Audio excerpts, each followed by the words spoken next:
very different and will appeal to you differently. And then how many essays do you think you still need to come up with at this point?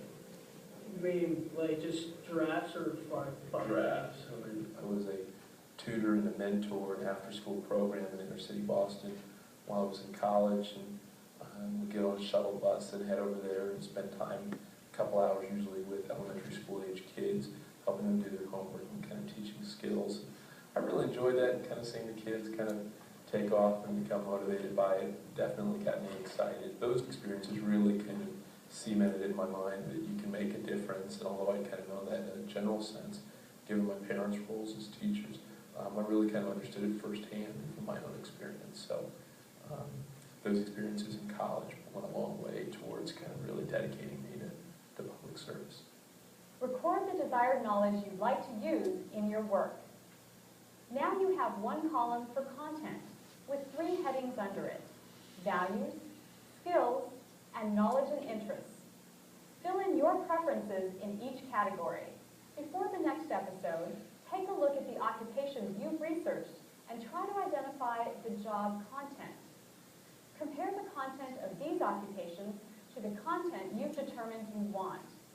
Then you're on your way to identifying a career that fits with your desires. Well, it's finding needs that fit you as a person. I don't want to go out and build an oil rig. There are a lot of things I don't want to do, even though somebody's willing to pay for it. So you match it up with what fits you as a person, with what drives you. The more energy and excitement and enthusiasm you have in providing that need, the better you're going to do. Next, consider the conditions you expect in order to do your best work. Your ideal can include the organization itself, your working conditions, and the physical environment and location of your work. Let's look at each of these in more detail. Organizational conditions define the kind of business or organization you want to work for and can include the organization's size and work culture. Do you want to work for a large corporation? Be self-employed. Work with flexible hours. Or work for a socially conscious organization. We both have kind of a for-profit company that hopefully is healthy and do well, and also a pretty exciting nonprofit piece. And that's actually been going very well.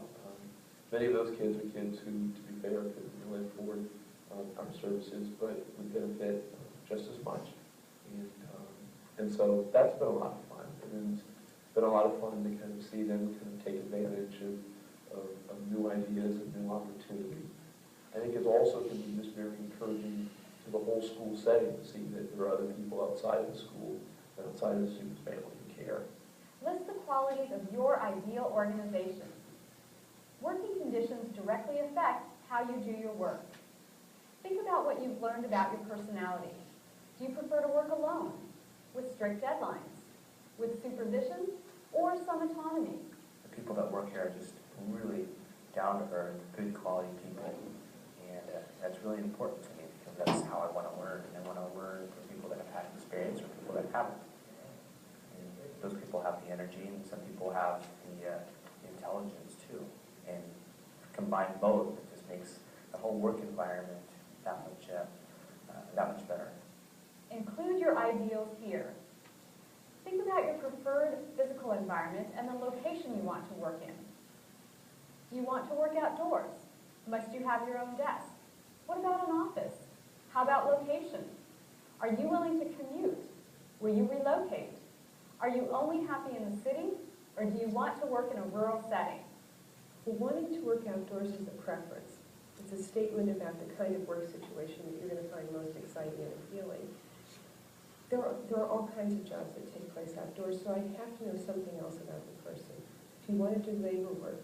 Do you want to dig ditches and put in turf and do things like that? Would you like to design gardens? Are you interested in social issues connected with ecology? Again, record your optimal conditions. Remember, you can refer back to notes you made earlier in your personal career profile to help you complete your ideal conditions. Go back to it to refresh your memory, and then fill in your preferences in each category. Make sure you can respond to each area on the chart. Later, you'll want to go back to the occupations you researched and for each one, determine how much overlap there is. Are there similarities between your preferences and the conditions of these occupations? Perhaps a few occupational areas are matching up and you're getting an idea of the field you want to work in. If not, talk to the people in your support network. Show them your personal career profile. Often, when we talk through our questions, we come up with answers. And remember that you can meet with the career counselor at your school or in your community. Someone came to me with wanting to do finance, and I said to this person, well, tell me a little bit more about what that is. What do you see yourself doing? Well, I'm not sure. That's usually the case, you know, and I begin to ask lots and lots of questions. Finance is a very broad, subject. Tell me, within finance, what would you enjoy doing? What is it that you really intend to do with your career?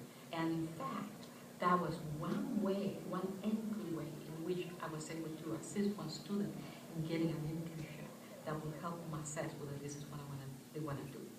And it was so exciting because then this woman is doing an internship with a financial planner and she's learning about all the different investment possibilities. And she's very excited. She said, thank you very much because this is what I really wanted to do. Bloomberg and Holden's third C is compensation. Money is important to all of us, but it alone can't make you happy in a position. You can be paid $1 million for a job you hate, and you're still going to hate the job. But you can also be paid too little for work you really like. You may become resentful that you're not being fairly or adequately compensated.